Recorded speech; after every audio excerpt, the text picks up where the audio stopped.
Hello everyone, welcome back to my channel. My name is Lara, or Lara Likes Mascara. For the first time in a very long time, it is sunny out. I saw this TikTok that was talking about how there was 22 straight days of clouds in the GTA. Like, we did not see sun one single time for 22 days.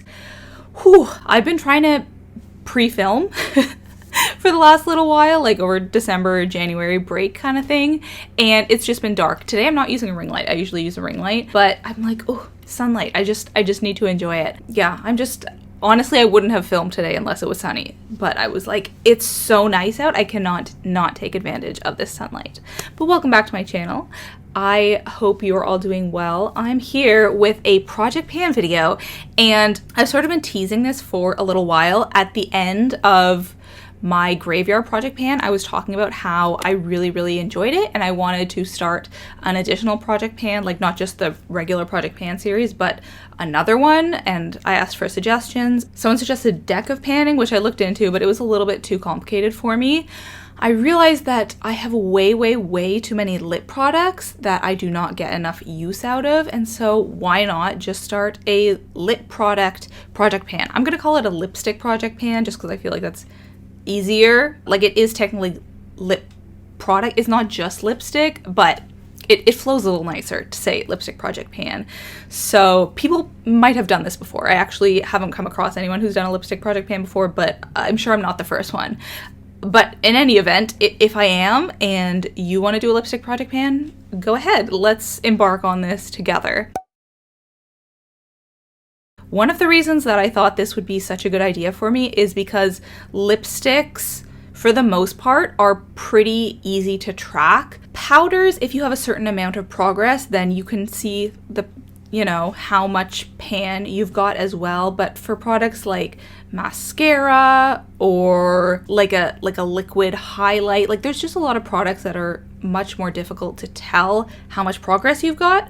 But with lipstick, it gets shorter and shorter. Same with like eyeliner or something like that. So I thought that this would be good because you can visibly see the tangible progress you've made.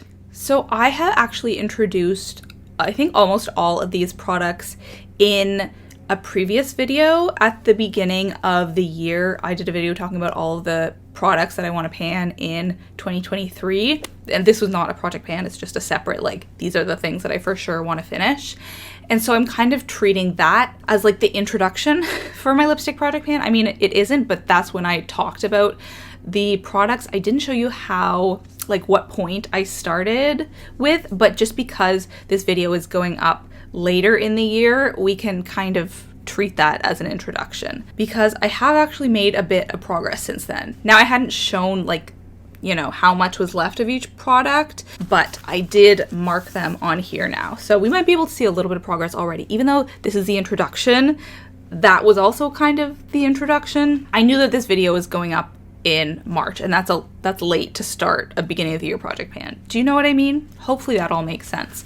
But we have got 7 lipsticks or lip products that I'm going to be panning in this project. Well, if you've watched my inventories, you will have seen all of them before, but some have made, more of an impact than others. Some you will have seen me use more. Most of these are like fairly obscure products. I don't reach for them that often, which is why I included them in this project pan, but hopefully they will be somewhat familiar to you.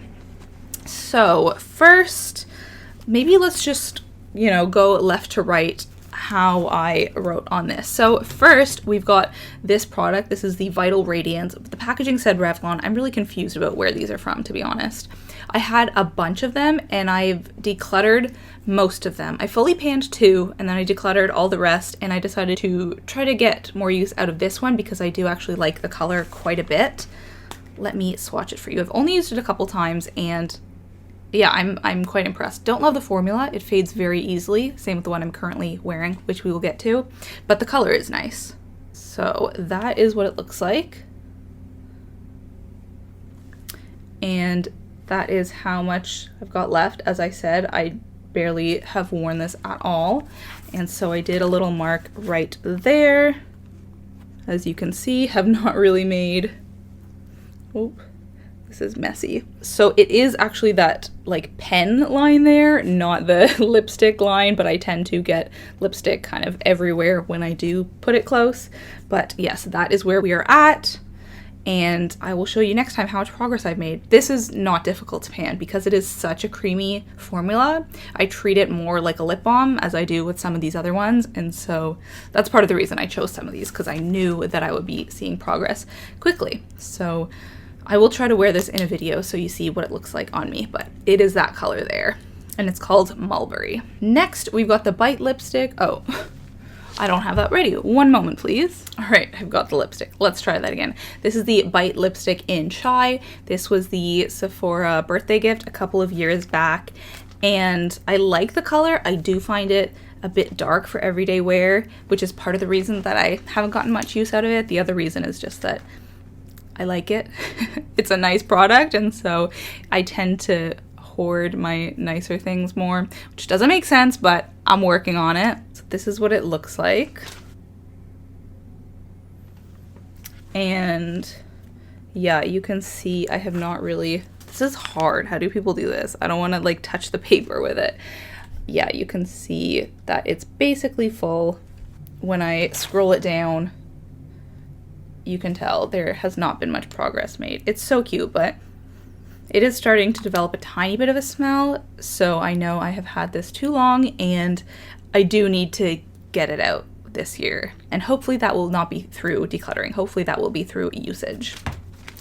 Next, we've got a Revlon lip butter.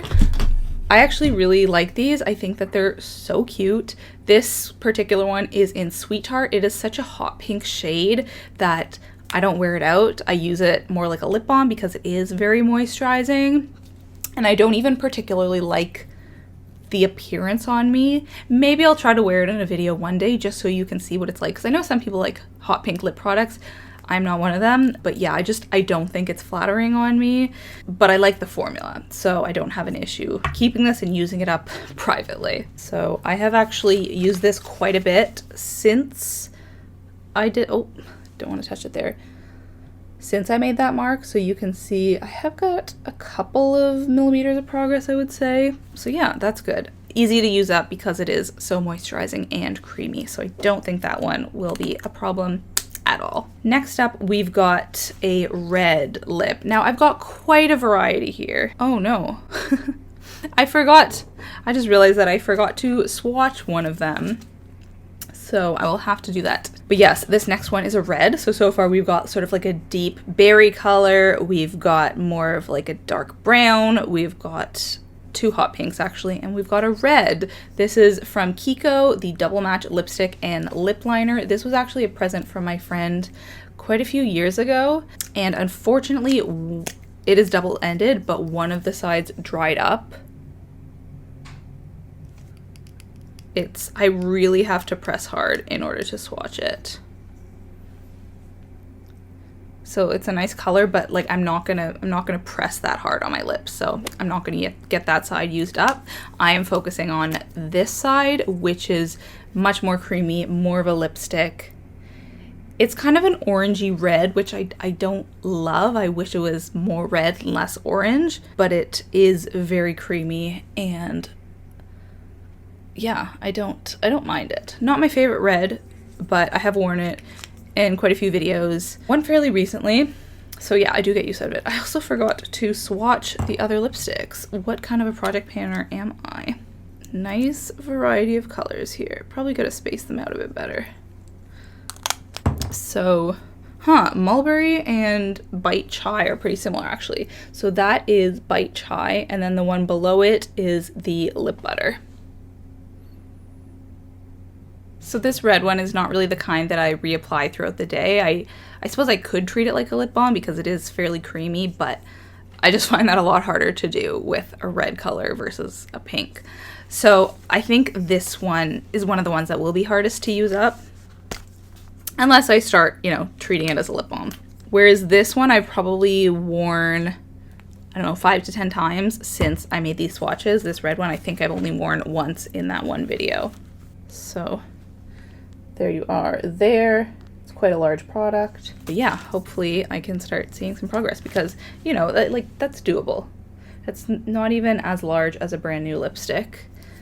Less product, it's thinner, so optimistic. The next one we've got is a baby lips. We've got another hot pink color. These are not the same hot pink, but they're still both hot pink, as you can see. I would say the baby lips is quite a bit more sheer. Yeah, so that's me really swatching it there, and then you can see the other hot pink.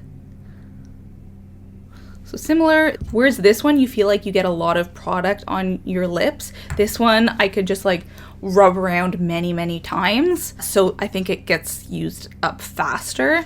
And you can see there that I have done a bit of progress since I put that line there. So yeah, this one I don't think will be a problem, but there is quite a bit of product left, as you can see, more than the lip butter for sure. Next we have a lip liner. This is the only lip liner out of all of these that I'm included. So we've got 1, 2, 3, 4.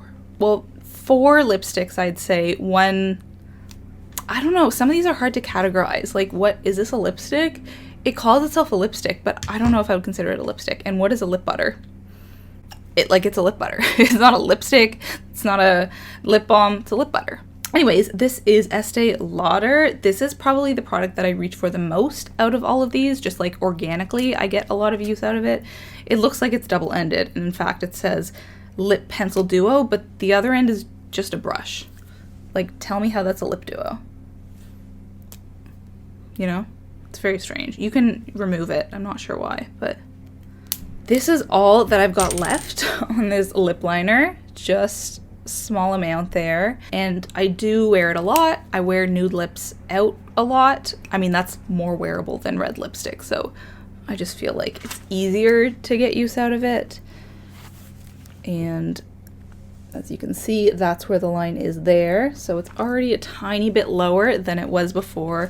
I think this is probably the one that I will use up the quickest. Like, I could see this being done by my next update, no problem. I think in a month or two it'll be finished. And that does make me a little bit sad because I like it so much, but I think I've just been trying not to use it too much because I like it and I don't have that much left. But I did recently get a new lip liner that's a nude color, not exactly like this, but similar-ish, so that's just going to serve as a replacement in my mind. So I don't need to hoard this. I do have other neutral lip liners.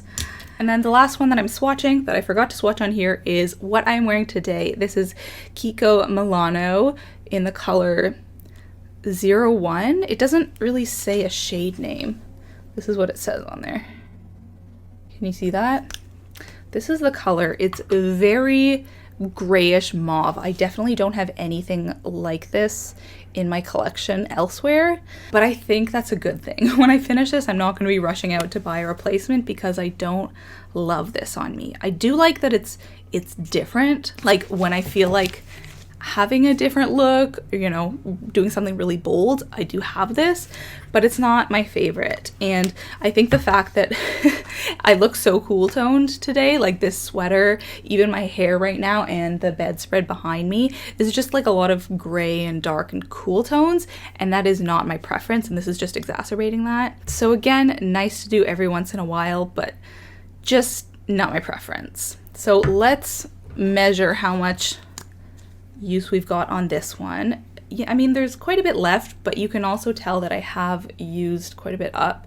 I think I got this in Hong Kong, but I could be wrong. No, I think it was in Germany. I think I got this in Germany because I know that this is not available in stores, at least in Canada, but it is available in the UK and in parts of Asia. Kiko Mauve, let's just call it that. Interesting that I have 2 Kiko products that I'm trying to pan because I don't have that many Kiko items to begin with. I think I only have these 2 and a blush because it's not available here. So I've only ever purchased it while traveling, or my friend got me this one actually while traveling. So that's how we're doing there. And yeah, that is the last lipstick. I do have one more product, but I'm not able to measure it on here per se. I think it would be more satisfying if these were all lipsticks and like more of the same height, because as it is, The heights are like all over the place, but that's not an indication of how much use I've gotten out of them. That's just because they're literally all very different heights. But on to the last product. Are you surprised? This is the NYX Soft Matte Lip Cream in the shade Istanbul. I really thought that I would have this done by now. It's quite remarkable. There's some products in your collection that, you know, after a year or two, you're like, wow, how did this go bad so quickly? And then there's other products in your collection that 10 years later, you're like, wow, have I had this for 10 years? How is it still not bad? I don't know if it's actually been 10 years, but this is remarkably old and doing remarkably well. Let's do a little swatch. Oh, and that is that mauve shade that I was showing you. I do think that I've made quite a bit of progress because it is harder to get product out now, but it's really impossible to tell because the tube is completely opaque and, you know, I can see absolutely nothing. But that is the shade there. It looks kind of hot pink compared to the other two when it's side by side like that, but it's really not. It's much more of a neutral on my lips. I mean, I've worn this a million times, so you'll probably have seen I've done a reel with it when I went to Istanbul. But yeah, really, really feels lovely on your lips. Doesn't last super well, but just a lovely color, lovely texture. I love this, but I admit it's time to get it out. I had it in a couple projects last year, but I didn't get that much use out of it because, you know, I liked it so much. But we got to get her done. Even if I'm just wearing it in videos this year, that's probably enough to finish it because there just can't be that much left. So these are all of the lip products that are in my lipstick project pan. Take a good look. Quite a variety of shades. And these are them. We've got 8 products in my lipstick project pan. My goal is to get these all finished by the end of the year.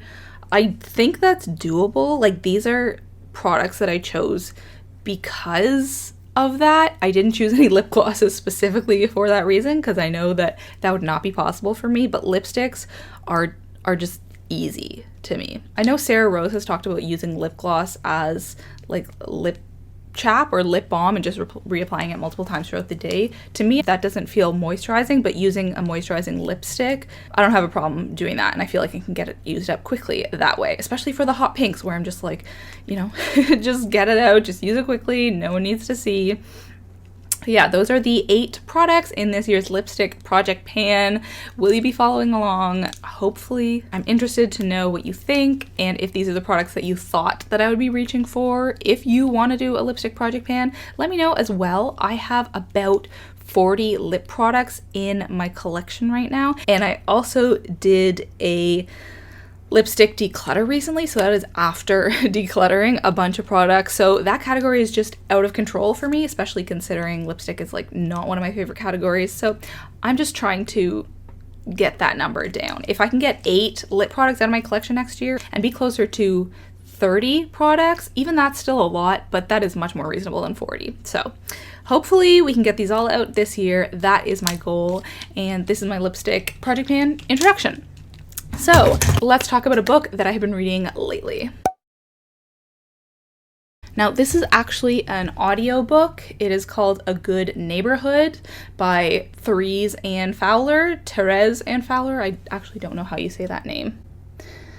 I'm listening to this on audio on the app Libby because one of my close friends, this was one of her favorite books of either last year or the year before. So I decided to pick it up. I actually had no interest in it, like reading the synopsis, looking at the cover, I'm like, that's not for me. But I think it was like recommended by the library, or it was like on the homepage. And so I was like, well, why not? She liked it so much, let me give it a try. But within half an hour of starting this book, I was like, ooh, not sure if this is for me. This friend has liked quite a few like books and movies that I couldn't even get through. So we do have quite different tastes. And I have talked about the book The Push before. It reminded me of that at the beginning. You just have this sense of dread that like something is going to happen, and the whole time like everything is just leading to this huge catastrophe, and just that feeling of like anxiety and dread. Sometimes it works, sometimes for me it really doesn't. In this book, it started off really not working for me, and then it got better. I now have about half an hour left, And I don't love it, but I am getting through it. I didn't think I would, and I do think it's well written, and it brings up some interesting themes and ideas. So it's about a neighborhood, a pretty well-off neighborhood in North Carolina. I don't know. I don't remember. One of those US states that to me is kind of, it's like a suburb, I want to say, and it's not in any of the main states. And it focuses on two families. So there is a mother and her son. The mother is Black. The son is biracial. His father passed away a few years ago, and moving in next door is a white family who is very, very wealthy, and it's the issues that arise between these two families. It's not really what you expect, but it is pretty heavy. It is a book about race, but it's not. They're the kind of white family that's like not overtly racist, but they are racist. Macro or microaggressions. Yeah, a lot of that. And I think that part is handled fairly well. It's well written, but yeah, it's not going to be a favorite of the year for me. But interesting characters. Interesting. That's all I can say. But that is going to be it for today's video. Thank you so much for watching. I hope you enjoyed, and I will see you next time, hopefully when it is still sunny. Bye!